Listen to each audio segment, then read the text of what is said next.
Bismillahirrahmanirrahim. Assalamualaikum warahmatullahi wabarakatuh. Selamat pagi, selamat siang, selamat sore, dan selamat malam saudara-saudara sekalian. Perkenalkan, nama saya Muhammad Sani Farhan. Saya merupakan penderita COVID-19 yang divonis positif sejak tanggal 16 Desember 2020 lalu dan mulai karantina di Wisma Atlet Kemayoran sejak tanggal 18 Desember 2020 lalu juga. Pada kesempatan kali ini, saya ingin berbagi cerita saya selama di sini, yang mana saya akan mengambil beberapa pengalaman dari pasien-pasien COVID-19 yang ada di Wisma Atlet, yang mana mereka akan menjelaskan berbagi cerita seputar gejala yang mereka rasakan sebelum akhirnya divonis positif COVID-19. Lalu ada rasa takut atau stres nggak sih mereka selama di Wisma Atlet ini, dan tanggapan mereka tentang Wisma Atlet ini secara umum, mulai dari fasilitasnya dan tenaga kesehatannya di sini seperti apa sikapnya. Lalu kegiatan-kegiatan apa saja yang mereka lakukan selama karantina di Wisma Atlet ini. Dan yang terakhir, pesan-pesan untuk penderita COVID-19 khususnya sedang isolasi di rumah, dan pesan-pesan juga untuk saudara-saudara sekalian yang negatif COVID-19 tentunya. Apa saja yang harus diperhatikan agar tidak terinfeksi virus COVID-19. Oke, langsung saja kita ke narasumber-narasumber kita. Selamat menyaksikan.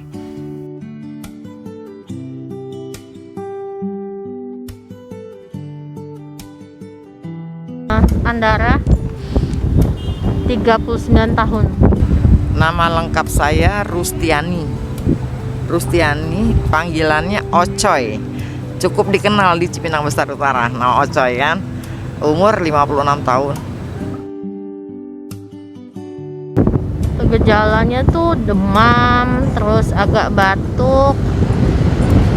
Demam, agak batuk, itu aja sih.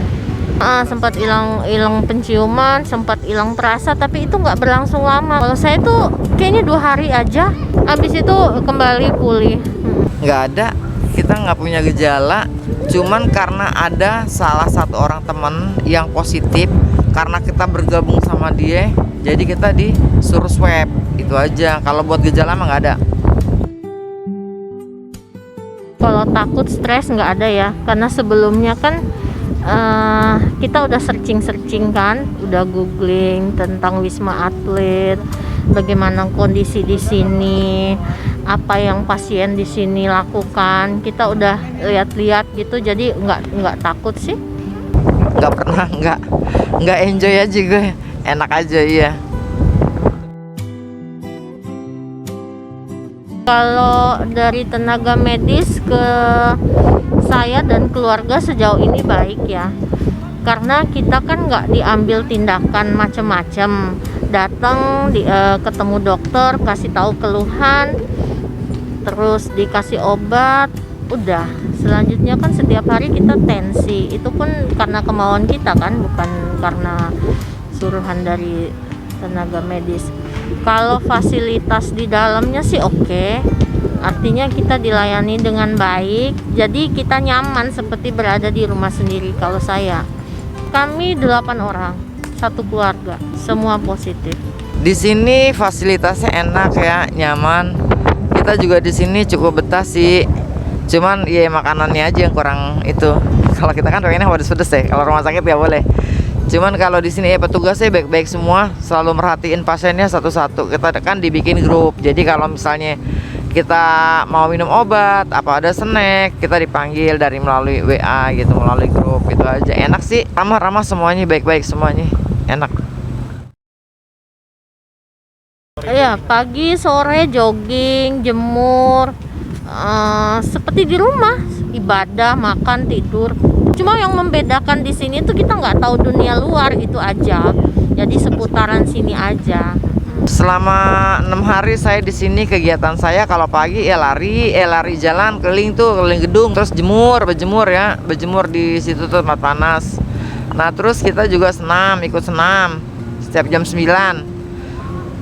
Sorenya juga kita keliling lagi jalan. Yang penting jaga diri, hindari dulu kerumunan, pakai masker, rajin cuci tangan, usahakan jangan dulu sering bertemu dengan orang yang kita tidak pernah tahu kesehatannya, even sekalipun kelihatan dia sehat gitu. Karena COVID pun ada kan yang OTG kayak kita gini kan kelihatan sehat, tidak sakit gitu, tapi ternyata positif. Kalau pesan saya sih gini aja, buat yang penderita COVID yang mandiri di rumah, isolasi mandiri, nggak usah takut ya kan. Kalau emang imunnya dia ini, ngapain sih kita berpikiran kita ketularan dia? Nggak mungkin lah kita ketularan, benar. Gue banget sedih banget kalau buat orang-orang yang terus langsung divonis COVID terus dijauhin. Cuman gue pesennya ya kalau bisa buat yang orang semualah warga yang lain, kalau buat warga yang ada yang positif terus isolasi mandiri di rumah, jangan dijauhkan, jangan dikecilkan, itu aja.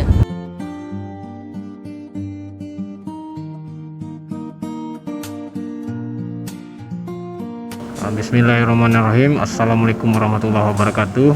Bapak-bapak, ibu-ibu, saudaraku semua, adik-adikku semua, kakak-kakakku semuanya. Kenalkan, saya perawat Amrul dari Aceh, usia 23 tahun ya. Sebelumnya saya dari Aceh bertugas itu dari tanggal 1 bulan 10 ya Mas ya. Saya biasa dipanggil Amrul, nama lengkap saya Amrullah Yusuf Abdul Fattah. Terima kasih. Sebelumnya saya pernah mengabdi ya, yaitu di Kesar Kota Banda, Kesar Aceh Besar, pernah mengabdi dan pernah mengikuti kegiatan-kegiatan lembaga kemasyarakatan, khususnya di Emergency Disaster Team di bagian krisis kesehatan masyarakat ya, dan pernah bekerja di rumah sakit ya daerah. Sebelumnya COVID-19 itu adalah ya virus seperti yang telah kita ketahui, ibu-ibu, bapak-bapak ya. Dia itu menular melalui yang pertama respiratori atau pernapasan ya, pernapasan, dan bisa juga dengan kontak yang melalui lubang ya, seperti lubang mata, lubang telinga, lubang anus, dan lubang kemaluan itu ya Mas. Itu tempat terjadinya penularan si COVID itu ya. Jadi apabila untuk kita tidak menularkan COVID ya, dengan cara memakai masker ya, dengan cara-cara hal yang seperti demikian ya, dengan kita menjaga protokol kesehatan itu Mas ya. Jadi saya rasa kalau COVID itu jangan ditakuti Mas, ibu-ibu, bapak, tidak perlu ditakuti, tetapi kita hanya menjaga ya. Apabila di masyarakat ya ada yang berdampak positif COVID, tidak perlu kita menjaga, maksudnya kita jaga jarak itu pasti, cuma tidak perlu mengucilkan, karena dengan dia melakukan isolasi mandiri, insya Allah dengan dia melakukan isolasi mandiri, olahraga rutin, dan memperbaiki gizinya, dia akan lambat laur, dia akan pulih. Nah gitu ya. Masalah CT ya, hasil dari PCR misalnya itu CT di atas 35 bahkan tidak dianjurkan untuk masuk ke melakukan pengobatan kecuali dia ada gejala. Dia hanya dengan melakukan isolasi mandiri saja di rumah, insya Allah sudah stabil kondisinya. Kalau untuk mengenai gejala-gejala ya, khususnya itu di Tower 5 yang saya ketahui itu di OTG ya, kita yang pertama melakukan isolasi mandiri dan di si pasien, dan menanyakan keluhan si pasien, apakah dia ada penyakit komorbid seperti DM, hipertensi, dan penyakit yang harus dimonitor ya. Ya biasanya kalau untuk OTG dia diberikan multivitamin dan dianjurkan untuk olahraga rutin seperti senam, olahraga ringan ya. Tapi apabila pasien ya yang sudah memiliki gejala ya seperti hipertensi yang harus dikontrol, mereka akan diberikan obat-obat anti hipertensi. Ya biasanya itu pada pasien-pasien yang udah usia rentan di atas 35 gitu ya. Dia harus pemantauan itu di Tower 6. Ya cuman seperti kata tadi yang pertama, yang penting kita tidak perlu khawatir berlebih, karena COVID ini insya Allah bisa disembuhkan. Kalau pasien dengan OTG ya jelas itu tingkat sembuhnya lebih tinggi Mas. Nah, jadi pasien yang dengan ada komorbid itu yang jadi waspada kita, karena takutnya dia bisa merambat ke penyakit yang bawaan dia itu. Misalnya dia dengan DM ya, kadar KGD-nya naik tinggi, itu membuat pasien drop. Dengan lemahnya imun diakibatkan dia terpapar infeksi COVID, itu akan mempermudah dia drop gitu Mas ya. Pesan saya untuk masyarakat di luar, yang pertama itu budayakan membaca ya, budayakan membaca agar tidak salah paham ya. agar tidak salah paham mengenai penyakit COVID ini. Karena penyakit COVID ini sekarang kita sudah bisa kita melakukan dengan cara jaga jarak itu ya. Itu insya Allah dengan jaga jarak kita perbaikan gizi itu akan berjalan mulus ya, lancar ya. Nah gitu, jangan dianggapkan aib gitu ya. Nah, itu tadi sharing-sharing cerita dan pengalaman dari beberapa pasien COVID-19 di Wisma Atlet Kemayoran ini. Dan ada sedikit pencerahan tadi dari Nakes Amrul tentang COVID-19. Dan bisa saya tarik kesimpulan bahwa pasien di sini mengidap berbagai gejala. Ada pasien yang merasakan gejala ringan, ada pasien yang merasakan gejala sedang, sampai ada pasien yang merasakan gejala berat. Tapi banyak juga pasien yang tanpa gejala, yang artinya mereka pure tidak merasakan gejala apa-apa, tapi divonis positif COVID-19. Itu banyak juga di sini. Dan tentang rasa takut dan stres mereka di sini, mereka tidak takut dan stres sama sekali saat pertama kali datang ke sini, karena mereka sudah mengetahui tentang Wisma Atlet. Dengan mereka baca, mereka sudah memiliki pengetahuan tentang Wisma Atlet ini. Dan tanggapan mengenai Wisma Atlet ini, mereka menanggapi bahwa Wisma Atlet ini fasilitasnya cukup lengkap dan nyaman untuk pasien penderita COVID, yang mana sebenarnya karantina di Wisma Atlet ini lebih nyaman ketimbang isolasi di rumah, karena tidak ada beban pikiran yang dirasakan oleh pasien COVID-19. Kalau di rumah kita mungkin ada beban pikiran karena tetangga sekitar tidak mengidap COVID-19, tapi kita sendiri mengidap COVID-19, itu bisa menjadi beban pikiran sendiri buat kita. Lalu tentang tenaga kesehatan di sini, memang mereka dengan sepenuh hati melayani pasien-pasien COVID-19 dengan ikhlas, dengan sabar dan rendah hati sekali. Tidak ada atau tidak ditemui tenaga kesehatan yang mungkin tidak melayani dengan sepenuh hati, mukanya jutek gitu saat kita hampir, itu tidak ada. Mereka semua melayani dengan ramah dan mengayomi kita dengan sepenuh hati. Nah, kegiatan-kegiatan yang dilakukan juga pada pagi hari itu biasanya mereka ada senam dan ada jogging juga kalau pagi. Senam itu ada instrukturnya sendiri.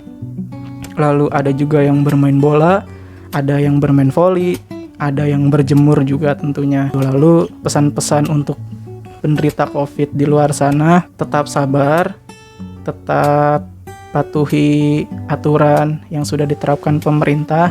Nah, pesan saya juga untuk masyarakat di luar sana yang alhamdulillah sehat-sehat saja, tetap patuhi protokol kesehatan dan jangan lupa cuci tangan, masker pun jangan lupa kalau pergian kemana-mana. Usahakan jaga jarak, tidak berkontak fisik dengan orang yang tidak dikenal karena virus bisa datang dari mana saja. Dan juga ada pesan untuk teman-teman yang mungkin di sekitar rumahnya ada yang mengidap COVID-19 dan sedang isolasi mandiri di rumahnya, tolong jangan dikucilkan, beri mereka support, karena bagaimanapun COVID itu bukan aib. COVID itu hanya penyakit yang mungkin selama kita tidak bersentuhan dengan pasien yang mengidap COVID-19, insya Allah kita tidak akan tertular. Tetap support pasien-pasien COVID-19, jangan dikucilkan, jangan memberikan statement yang tidak-tidak kalau tidak tahu tentang COVID-19. Seperti itu.